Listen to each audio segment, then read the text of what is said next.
आसिफ अली जरदारी ने कल एक इंटरव्यू दिया था और उस इंटरव्यू में कुछ ऐसी बातें उन्होंने की थी जिससे काफ़ी लोगों को ये इंप्रेशन आया कि पार्टी में काफ़ी रिफ्ट है। अली, आपका क्या इसके बारे में ख्याल है? देखिए, ये बात शुरू तो वहाँ से हुई जब बिलावल साहब ने उससे पहले एक बयान दिया, शायद 1 या 2 दिन पहले, कि अब 70 साल के बाबों को हमारी जान छोड़ देनी चाहिए, नौजवान नस्ल के हाथ में क़यादत दे देनी चाहिए।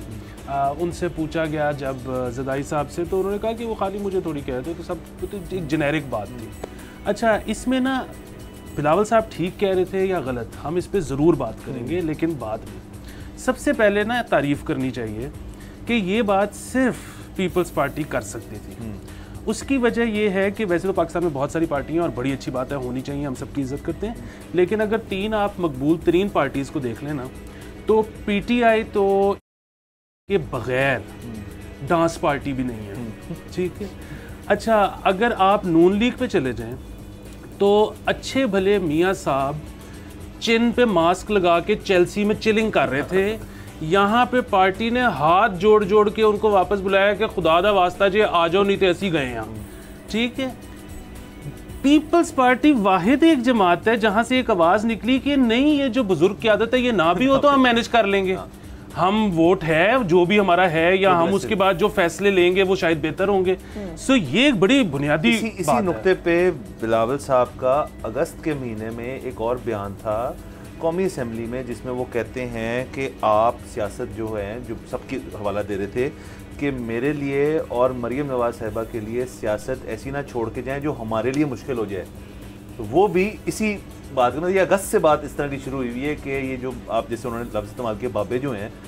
वो तब से कहने की कोशिश कर रहे हैं। और जरदारी साहब ने फिर इसके ऊपर जो इंटरव्यू था, इंटरव्यू के ऊपर जरदारी साहब बड़ा कॉन्फिडेंटली इंटरव्यू देते हैं, तो उस पर जब इसके में सवाल हुआ तो उसने कहा वो नई जनरेशन है, वो इसी तरह उनके तासरात हैं, उनके अपने ख्यालात हैं, तो वो कह रहे हैं उनको कहने दें, अगली जनरेशन है। लेकिन फिर उन्होंने डबल डाउन थोड़ा सा वापस आके किया अपनी बात के ऊपर कि सियासत को इतनी आसान चीज़ नहीं है, मैं अभी भी गलतियाँ करता हूँ, ये सीखने वाली चीज़ है और सीखेंगे करेंगे तब समझ आएगी उनको। ये कितनी वो उस तरह की बात लग रही है ना, वो जो हर घर में हमारे कल्चर में ये होता है कि जी जब बच्चे आपके जवान हो गए हैं, बड़े हो गए हैं, they are in that position and they acquire that knowledge to make decisions regarding कोई भी इंपॉर्टेंट फैमिली डिसीजंस और व्हाटएवर, तो बड़े आ जाते हैं और वो कहते हैं आपको कुछ नहीं पता, हमें करने दें, आप बैठें। सो दिस ये जो कल्चर में हमारे एम्बेडेड है, ये हमारे पॉलिटिक्स में भी नजर आ रहा है। इधर तो उल्टा लग रहा है कि वो बिलावल कह रहे हैं कि आपको कुछ नहीं पता, मुझे पता है, लेकिन उस पे वो बिहार। बट डज बिलावल एक्चुअली, देखिए Bilawal as a PR, as an image of the PPP, ये स्टेटमेंट्स अगर ऐसे रिलीज करता है तो दैट्स वन थिंग, बट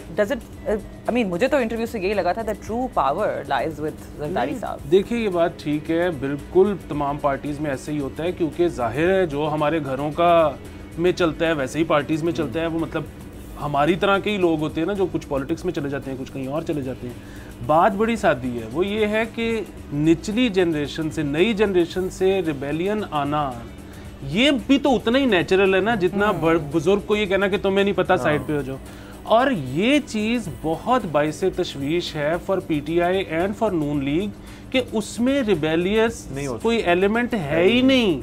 उनका बताएं कि प्लान बी क्या है। मतलब आज 2023 है, 24 में इलेक्शन होना है, ठीक है, इससे अगला इलेक्शन है 2029 में।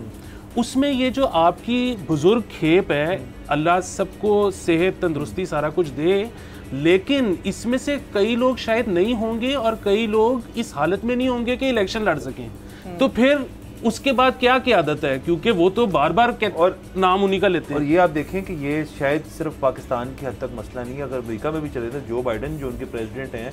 उनकी पिछली जो बर्थडे थे, he is now the oldest, one of the oldest serving president, जो प्रेसिडेंट भी, और उनकी एज खासी ज्यादा है।